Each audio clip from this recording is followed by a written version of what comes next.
$4 trillion. That's not a typo.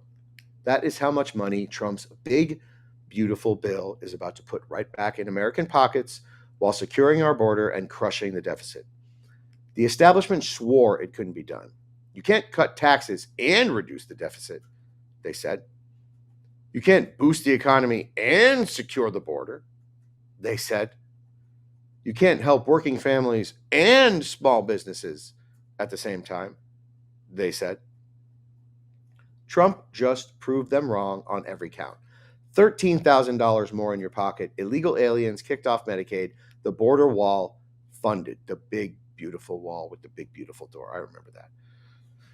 And the biggest deficit reduction in American history. This uniparty is in panic, total panic, because Trump just delivered what they've been promising for decades. Trump's big, beautiful bill gives America the economic energy to dominate, and the numbers are absolutely staggering. The establishment media doesn't want you to understand what is really in this bill. They're terrified that you will realize that Trump just delivered the largest tax cuts and deficit reduction in history at the same time. Watch as the NEC Director Kevin Hassett drops a truth bomb that has Washington insiders literally running scared. This changes everything about how we fund our government. Take a look. We just spoke with Maya McGinnis from the Committee for a Responsible Budget, who continues to say that there could be more cuts to get us out of this 10-year expectation that we're going to have deficits of $2.2 trillion a year and debt of almost $60 trillion by 2035. Look, the bottom line is that if we get 3% growth, then we're going to have $4 trillion more revenue than the CBO score, which means that already the deficit's going down by trillions. The CBO has told us that the tariffs that are already in place, President Trump's tariffs that are already in place, are going to give us extra revenue of $2.8 trillion over 10 years. And the DOGE cuts, people forget about the DOGE cuts. They don't count in the big, beautiful bill because you can't have discretionary spending in a reconciliation package. We've now accumulated DOGE cuts that we can send to the House and the Senate to send back and to give the people their money back of $160 billion. That's almost $2 trillion over 10 years. And so this is the biggest deficit reduction, the most fiscally responsible package in the history of American fiscal policy. Yeah. And so anybody who claims to speak for fiscal responsibility and opposes this bill and our actions is just pushing partisan propaganda. This is the biggest deficit reduction package in history by far. Do you believe... That's not political spin. That's just a mathematical reality hitting the swamp like a sledgehammer. But it gets better. Small business owners across America are already calculating what this means for their workers and their growth, and it's incredible. These aren't Wall Street fat cats. These are Main Street job creators who have been crushed by President Biden's inflation. It's hard to call him president. I mean, who knows who was president during those 4 years? We're going to find out, though. Watch this Indiana business owner explain how Trump's tax cuts will directly benefit his 80 employees and American manufacturing. This is economic populism in action. Take a look. She pushes back on critics who say the benefits help wealthier businesses and will help Wall Street instead of Main Street. Working families and small businesses will face a $4 trillion tax increase if this bill doesn't pass. Hardworking families will see $13,000 more in take-home pay if this bill passes. They will avoid a 15% tax increase if the bill fails. Business owners like Olson Custom Designs owner Mitch Olson says the bill could help them expand faster. The business serves the aerospace, medical, and defense industries. It just helps us, allows us to reinvest back into our company, makes us more competitive on the national and global work scale. It's an arms race in our industry with technology, so the bigger, better, faster pieces of equipment we can have, we can bring that technology into Indiana and help support the economy in our state. Olson is particularly interested in how the bill could help his 80 employees. That savings would go directly to them and then get fed back out into the economy. I think it's a no-brainer for the growth. The Trump administration hopes the bill will head to the Senate floor this week. These are real workers getting real raises because Trump kept his promises to the forgotten men and women of this country. The border security component has the open borders lobby in full meltdown. Not only does this bill fund the wall, it kicks illegal aliens off taxpayer-funded benefits. Watch Representative Mariannette Miller-Meeks expose the shocking truth about illegals on Medicaid that the media literally won't report. Your tax dollars have been funding benefits for people who shouldn't even be here. That ends. I was scrolling now. through your Facebook this morning. On your Facebook page, you said that this bill strengthens Medicaid by not allowing illegal immigrants to use Medicaid. And I do want to note undocumented people are not eligible for Medicaid. So what do you say to Iowans who might lose their benefits? Well, what I say is that you're correct. Undocumented illegal aliens are not supposed to be on Medicaid, but yet they are. The government and the CBO, the Congressional Budget Office, agrees that they are. There are states that are allowing them on. Even Governor Newsom in California said that they should revisit having illegal aliens on Medicaid because it is costing, I think, again, and you can fact check this, it's costing California about $12 billion. But remember that the federal government takes up pays for 90% on the Medicaid expansion on the FMAP, the shared portion of it. So we're absolutely strengthening Medicaid for those for whom Medicaid was intended. So our provisions that we put in were very thoughtful in support of what you just said. Illegal immigrants are not supposed to be on Medicaid, so we're not going to allow illegal immigrants on Medicaid. The federal government is not going to cover that. What has been happening is completely and utterly obscene. It's incredible that it has taken this long for us to get a hold of this kind of situation. It's simply not right. You know, we get pillaged with our taxes. You know, this country started because of a 2% tax on a breakfast beverage. Okay, that's how far we have come from the founders of this country. A 2% tax on a breakfast beverage. Now we get taxed for breathing, minus the breathing part. Interior Secretary Doug Burgum reveals another game changer hidden in the bill, using federal land to secure the border. 41% of our southwestern border runs through federal property that has been left wide open for cartels and traffickers. Watch Burgum explain how Trump's bill weaponizes that land for border security. This is strategic. Few people understand that the 41% of the southwestern border is land that is managed by Interior. That's why we worked with the Department of Defense with this Roosevelt Reservation. We transferred a 60-foot strip of land along all the New Mexico border and into California. Theodore Roosevelt thought of this 120 years ago, which is, hey, at some point people may want to be smuggling stuff is the words that used in his term, but whether it's people or drugs.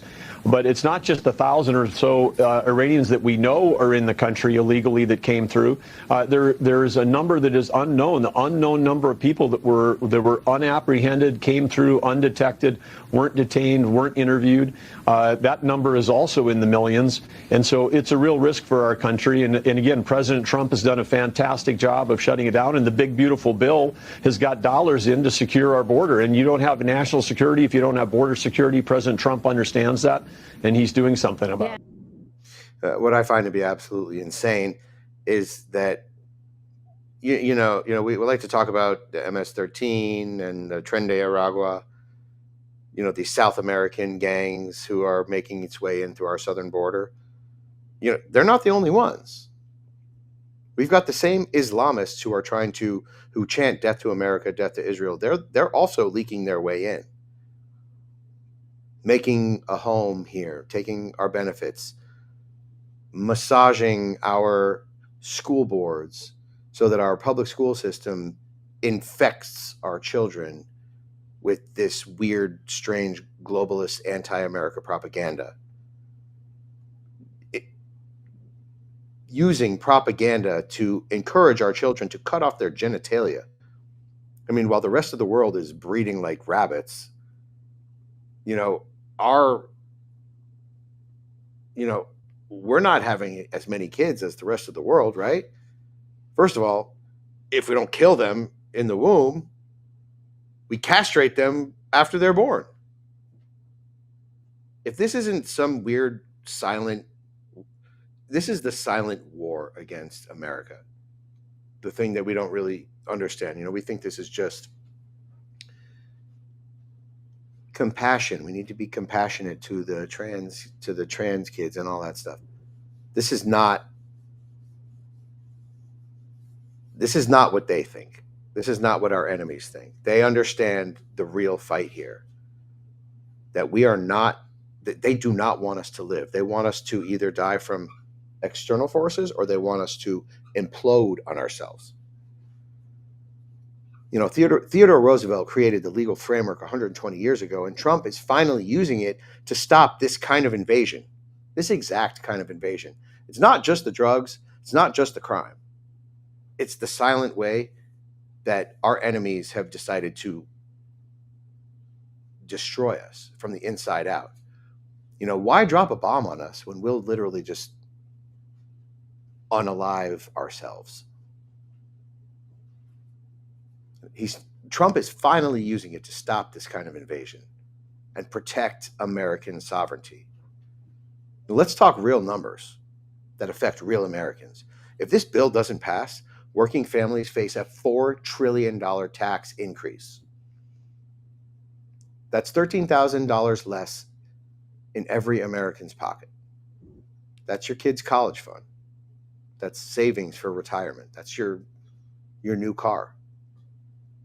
That's your American dream being stolen by the swamp,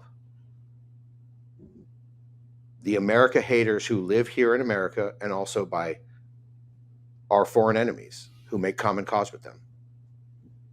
The left, the Islamists, the communists. It's weird. I mean, it seems like a motley crew, but they have all made common cause to bring this country to its end. But when this big, beautiful bill passes, and it will pass, here's what happens. Your taxes go down, your take-home pay goes up, small businesses can hire more workers. American manufacturing roars back, the deficit shrinks, the border gets secured. The big, beautiful wall stands tall. Illegal aliens lose their taxpayer-funded benefits. And this is what America First looks like in legislation.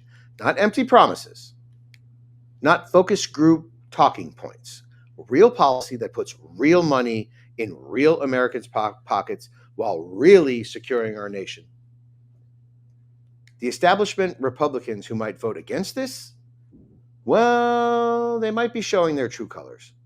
I mean, we can all tinker around the margins as far as conservatives go, but to derail this, you know, I believe it says something about not just your character, but which side you're on. You know, they would rather virtue signal about the deficit while letting it grow than support Trump's plan that actually cuts it. They'd rather keep the border open than admit that Trump was right.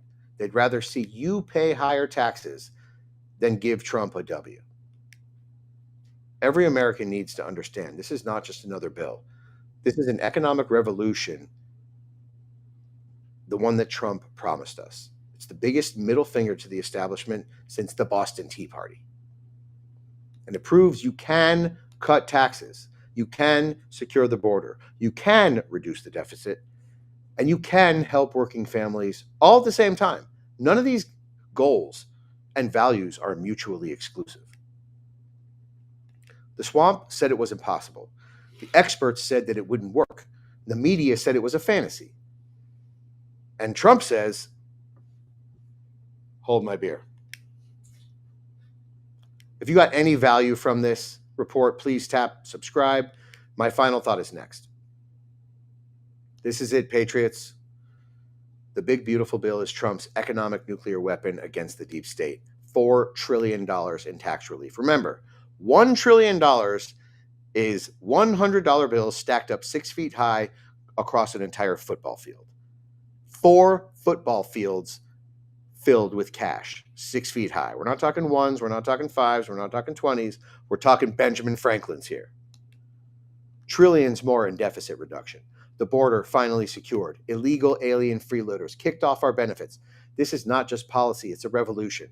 And every rhino, Republican in name only, who votes against this is declaring war on working Americans. It's complicated because I have a lot of respect for some of these fellows. But I really think they're doing it wrong. They're choosing illegal aliens over citizens, debt over prosperity, the swamp over the people.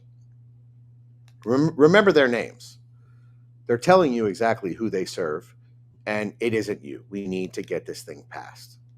But here's what terrifies them the most. Trump proved that you can govern for the people and actually win.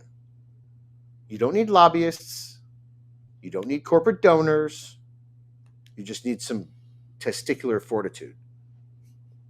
You don't need the establishment's permission. You just need the courage to fight for Americans first, last, and always. The question that exposes everything. Should any Republican who votes against the big, beautiful bill be primaried? Let us know in the chat, yes or no. Should they be primaried? We want to hear it. Let it roar. Stand with us. Grab your Next News gear below at shop.nextnewsnetwork.com.